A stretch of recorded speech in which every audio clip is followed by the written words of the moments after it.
7 నెలలు అయిపోయింది, దాదాపుగా 6.5 నెల అయిపోయింది వాళ్ళ ప్రభుత్వం వచ్చి. 6.5 నెల 7 నెలలు అవుతా ఉంది వాళ్ళ ప్రభుత్వం వచ్చింది. ఎమ్మెల్యేలు వాళ్ళు, మంత్రులు వాళ్ళు, కలెక్టర్లు వాళ్ళు, జాయింట్ కలెక్టర్లు వాళ్ళు, పోలీసులు వాళ్ళు, ఎంఆర్ఓలు వాళ్ళ అధికారులే, చెక్ పోస్టులు వాళ్ళవి, అన్నీ వాళ్ళవే. ఇవన్నీ దాటుకొని మళ్ళీ పోర్టుకు వచ్చింతే పోర్టులో కస్టమ్స్ అధికారులు, పోర్టులో సిఐఎస్ఎఫ్ పోలీసులు, ఇవన్నీ కూడా వీళ్ళు పొత్తులో ఉన్న కేంద్ర ప్రభుత్వం మనుషులు. మరి ఇవన్నీ దాటుకొని ఏదైనా మెటీరియల్ బోటులోకి పోగలుగుతుందా? ఆశ్చర్యం ఏమిటంటే ఈయన పోయిన బోటు పక్కబోటే ఫైనాన్స్ మినిస్టర్, ప్రస్తుత ఫైనాన్స్ మినిస్టర్ పయ్యావుల కేశవ్ వాళ్ళ సొంత వియ్యంకుడిది, శ్రీనివాసరావు గారని సొంత వియ్యంకుడిది, పట్టాభి రైస్ ఎక్స్పోర్ట్స్. ఆయన ఎక్స్పోర్ట్ చేస్తున్నాడు పక్కన, అదే పోర్ట్లోనే పక్కన. అడిగిపోడు దీంట్లోకి వచ్చి మాట్లాడతాడు. నాకు ఆశ్చర్యం అనిపించింది, అసలు ఏందిరా నాయన ఇది, ఎవరు ప్రభుత్వంలో ఉన్నాము, ఎవడు చేస్తూ ఉన్నాడు అని చెప్పి. వైఎస్ఆర్సీపీలో మన కార్యకర్తలు మనోళ్ళందరూ వ్యవస్థీకృత నేరాలంట. అసలు వ్యవస్థీకృత నేరాలు చేస్తూ ఉండేది ఎవరు? చేస్తూ ఉండదు వాళ్ళు, చేసింది వాళ్ళు, మన మీద ఏళ్ళెత్తి చూపిస్తూ ఉండరు.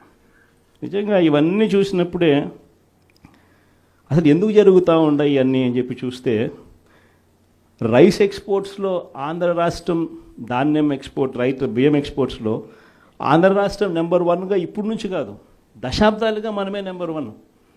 తెలంగాణ నుంచి బియ్యం మన దగ్గరికే వస్తుంది, ఆంధ్ర నుంచి రైతులు పండించిన బియ్యాన్ని ఇక్కడి నుంచి ఎక్స్పోర్ట్ చేస్తారు. అదే తప్పేం కాదు, ఎప్పటి నుంచో దశాబ్దాలుగా జరుగుతూ ఉంది.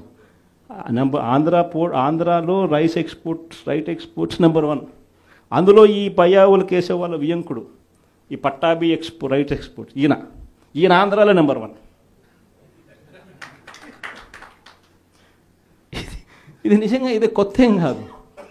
ఎందుకనంటే ఇది ఎప్పటి నుంచో జరుగుతూ ఉండేది. బియ్యం అనే రైతులు పండిస్తూ ఉన్నారు, రైతులకు గిట్టుబాటు ధర రావాలి, రైతులకు మంచి రేటు రావాలి అని అంటే ఎక్స్ట్రా పండించిందంతా రైతులు ఎక్స్పోర్ట్ చేసుకుంటూ ఉండే సాంప్రదాయం ఎప్పటి నుంచో జరుగుతూ ఉంది. అయితే దీన్ని ఎలా ట్విస్ట్ చేస్తూ ఉన్నారు అనేది ఇప్పుడు ఆశ్చర్యం. మన ప్రభుత్వంలో డీలర్ల వ్యవస్థను మనం పక్కన పెట్టి ఇంటి వద్దకే బియ్యం సప్లై కింద మనం MDUs తీసుకొచ్చి, మొబైల్ డిస్పెన్సింగ్ యూనిట్లను తీసుకొచ్చి ఇంటి వద్దకే బియ్యం సప్లై తీసుకుపోయినాం. మొట్టమొదటిసారిగా మనం బియ్యం క్వాలిటీని పెంచినాం, మధ్యస్థ స్వర్ణకార బియ్యం ప్రమోట్ చేసినాం, ఇవ్వడం, స్వర్ణ బియ్యం మీద తీసుకొచ్చి సాటెక్స్ చేసి 800 కోట్ల సంవత్సరానికి అదనపుగా ఖర్చు పెట్టి బియ్యంలో నూకల శాతం తగ్గించి సాటెక్స్ చేసి ప్రజలకు మంచి బియ్యం, తినగలిగిన బియ్యం ఇస్తే వాళ్ళు ఎదురు అమ్ముకునే పరిస్థితి ఉండదు అని చెప్పి దానికి ఫుల్ స్టాప్ పెట్టే కార్యక్రమం చేసింది ఎప్పుడైనా జరిగిందని అంటే అది ఒక్క వైఎస్ఆర్సీపీ ప్రభుత్వ హయాంలోనే జరిగింది. ఈరోజు వీళ్ళు ఏం చేస్తూ ఉంటారు? ఈరోజు ఒక పద్ధతి ప్రకారం ఫస్ట్ ఇంటి వద్దకే బియ్యం ఆపేసినారు. వాళ్ళకి ఇచ్చే బియ్యం ఇంతకుముందు మనం సాటెక్స్ చేసి మంచి క్వాలిటీ బియ్యం మనం ఇస్తూ ఉంటే, మధ్యస్థ సన్నకార బియ్యం సాటెక్స్ చేసి మనం ఇస్తూ ఉంటే ఈరోజు లేదు. ఈరోజు నిర్వీర్యం చేశారు. చేసి వీళ్ళు ఇవన్నీ చేస్తూ ఉండి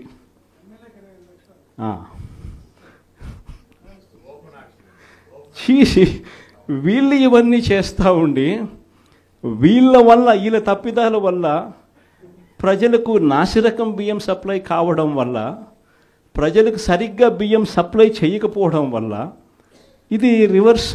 ప్రజల దగ్గర నుంచి ఈ డీలర్లు కొనుక్కోవడం, ఈ డీలర్ల దగ్గర నుంచి ఎమ్మెల్యేలు తీసుకోవడం, ఎమ్మెల్యేల దగ్గర నుంచి ఎక్స్పోర్ట్స్, ఇది జరుగుతూ ఉండదు. ఇప్పుడు తప్పు వీళ్ళు చేస్తూ ఉండి ఇంకొకరి మీద ఏళ్ళెత్తి చూపిస్తారు.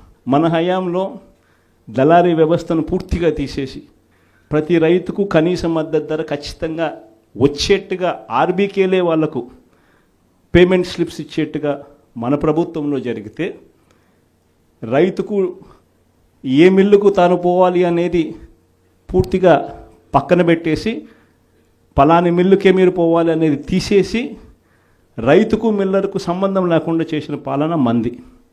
ఆర్బీకే దగ్గరనే మీకు ఎంత రేటు వస్తుంది అని చెప్పి అక్కడే స్లిప్స్ ఇచ్చే కార్యక్రమం జరిగింది, మన హయాంలో జరిగింది. ఈరోజు ఏం జరుగుతూ ఉంది, రైతులు పంట చేతికి వచ్చేసరికి ఈ క్రాప్ లేదు, ఆర్బీకే వ్యవస్థ నీరు గారిపోయింది, ఆర్బీకే దగ్గర కొనుగోలు చేసేవాడు లేడు. సో రైతులు గత్యంతరం లేక మిల్లర్ల దగ్గరికి పోవడం, మిల్లర్లు 300 రూపాయలు 400 రూపాయలు తక్కువ రేటు కొనుగోలు చేయడం, ఇది ఇప్పుడు జరుగుతూ ఉంది.